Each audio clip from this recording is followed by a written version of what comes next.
Merci à tous d'être venus pour cette mobilisation. Donc c'est la première de l'intersyndicale. On a tous les services, toutes les opérations qui sont regroupées là avec nous. On a des superviseurs, des managers, on a des conseillers, le service formation, le service informatique. On a vraiment tout le monde qui est avec nous. Voilà, il faut qu'on se fasse entendre. Donc le travail Armatis, on est donc des téléconseillers. Donc c'est nous qui traitons les appels dans le centre Armatis. Donc on fait de la réception et de l'émission d'appels pour des donneurs d'ordre, donc des clients qui nous envoient donc différents contrats et différentes missions. Juste au-dessus de nous, il y a les superviseurs qui nous managent et au-dessus donc les responsables de production et la direction. Aujourd'hui, il y a un gros problème au niveau des salaires qui n'évoluent plus depuis plusieurs années. Donc c'est pour ça qu'aujourd'hui qu'on sort et qu'on milite justement pour l'augmentation des salaires et notamment un gros coup de pouce de 100 € pour tout le monde. On veut montrer aujourd'hui au patronat qu'on n'est pas là juste pour travailler et ça veut faire leur job, on est négocier et accepter nos accords de branche qui sont aujourd'hui 6 coefficients en dessous du SMIC. C'est-à-dire que globalement aujourd'hui, un salarié aujourd'hui rentre avec un coefficient 140. Si on prend la grille de salaire, il est en dessous du SMIC. Donc comme ça, on en a 6 coefficients comme ça. Aujourd'hui, au niveau des employeurs, ce qu'ils veulent, c'est payer tous les salariés au SMIC. Et ça, on veut qu'on arrête. Et il y a un écrasement des plafonds. C'est qu'aujourd'hui, même quand tu passes d'un coefficient 160, 170, 200, et même quand tu passes superviseur ou manager ou formateur, aujourd'hui, tu te fais rattraper par cette grille. C'est-à-dire qu'aujourd'hui, un manager, pour vous donner un exemple, aujourd'hui, un manager, quand il prend en charge une équipe, il prend des responsabilités, il touche le SMIC. C'est qu'il peut être un coefficient 170, il touche le SMIC. Vous voyez ce que je veux dire? C'est un truc.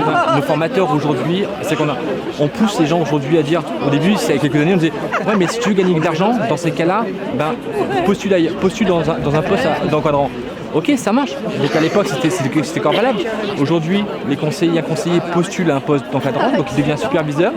Il va être formateur ou il va travailler à WFM, tout simplement, et son salaire, ça va être le SMIC. Et ça, c'est impossible. C'est-à-dire qu'aujourd'hui, on a des responsables d'équipe qui encadrent 15, 20, voire 30 personnes.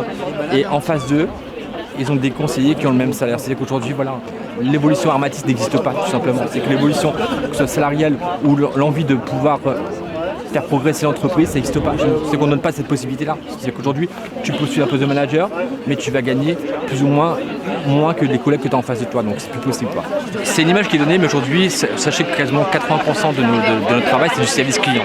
Donc ça marche. À l'époque, c'est là que le métier a changé. C'est qu'à une époque, quand je commençais il y a 20 ans, on appelait nos clients on va dire d'un opérateur téléphonique, on leur vendait 30 SMS, etc. Aujourd'hui, le métier il a totalement changé, il s'est perfectionné. Aujourd'hui, on a des conseillers qui font de la facturation, qui font du recouvrement, du service client, de la mise en service, qui ont des choses qui sont très très importantes, tout simplement. Donc il a évolué totalement le métier. C'est pas le métier qu'on a connu il y a 20 ans, c'est que c'est vraiment des experts. C'est qu'aujourd'hui, les conseillers que vous avez en banque ou autre, c'est les mêmes. Ils font ça ici. En revanche, ce qui se passe aujourd'hui, c'est que quand ils travaillent à Armatis, on est dépourvus, peu importe ce qu'ils vont faire, ils vont gagner le SMIC. C'est qu'il n'y a aucune évolution possible au sein de l'entreprise. Tout simplement. Alors là, c'est pas spécialement lié à l'entreprise, comme vous savez, c'est des accords de branche, c'est le patronat globalement, donc on peut parler de l'ensemble des services de prestation de services. Aujourd'hui, nous, on a renégocié, on veut que la grille s'applique par rapport au SMIC, c'est que notre premier coefficient 140 soit au minimum au SMIC, ce qui va permettre simplement de pouvoir augmenter pour ceux qui ont évolué, que ce soit au niveau même de l'ancienneté, c'est-à-dire qu'aujourd'hui, quand tu passes l'ancienneté, tu passes d'un coefficient 140 à 160, mais on te dit bravo, tu as réussi. T'es un ancien, t'as réussi ton référentiel, tu vas passer coefficient 60.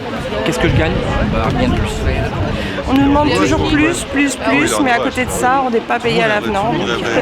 Plus, ça veut dire quoi en fait en termes de travail concret? En termes de travail concret, on nous demande de faire plus de gestes en appel, et c'est avec un temps défini par la production qu'on peut pas attendre en fait finalement. Moi j'ai travaillé à 2 ans ici, entre 2011 et 2012. D'accord. En fait du coup concrètement c'est quoi? C'est qu'ils demandent un nombre d'appels. Alors il y a le nombre d'appels. Il y a un nombre d'appels à respecter à l'heure, un nombre à l'acte. C'est à combien le nombre d'appels? Donc c'est 4 appels à l'heure. Donc après il y a aussi, donc ça c'est pour les appels, il y a aussi des traitements écrits où là on nous demande 9 actes à l'heure, jusqu'à 9 actes à l'heure selon les dossiers, et c'est pas gérable. On traite quand même des dossiers super importants, donc il faut bien faire en fait, il faut vraiment que ce soit au top. donner le meilleur et on n'en peut plus en fait. On n'a pas choisi cet horaire par hasard. On n'a pas choisi cet horaire par hasard. On est quand même plus ou moins sur une pause déj, tout simplement parce que, encore une fois, aujourd'hui, débrayer, perdre 1 heure ou 2 heures de salaire, c'est compliqué pour tout le monde. Donc on a essayé stratégiquement tout simplement de pouvoir éviter d'impacter le moins les salaires des salariés. Donc c'est pour ça qu'on a choisi entre 14h et 16h. C'est compliqué de faire sur une journée complète. Encore une fois, quand tu gagnes 1 300 € par mois et que tu sais que peut-être une journée de travail, c'est peut-être ce qui va te rester pour la fin du mois, 70 € pour pouvoir survivre. On ne peut pas aujourd'hui mettre des mouvements de 7 heures. Donc on fait petit par petit. Encore une fois, on est super content parce qu'il y a du monde dehors et ça montre bien que voilà, les gens en ont marre et on a senti que ça monte depuis un moment. Donc c'est une première étape.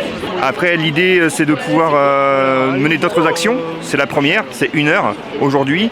Mais il y a d'autres actions qui viendront, puisque on se calque sur la négociation au niveau de la branche qui perdure et qui n'aboutit pas. Donc d'autres actions seront certainement menées en février et dans les mois suivants en fonction des évolutions au niveau de la branche. Donc notre demande, c'est forcément une augmentation des salaires. Il faut vraiment qu'on montre qu'on est la richesse de cette entreprise. C'est nous qui faisons la production, c'est nous qui faisons le nécessaire pour que l'argent rentre et il faut que ça redescende vers nous.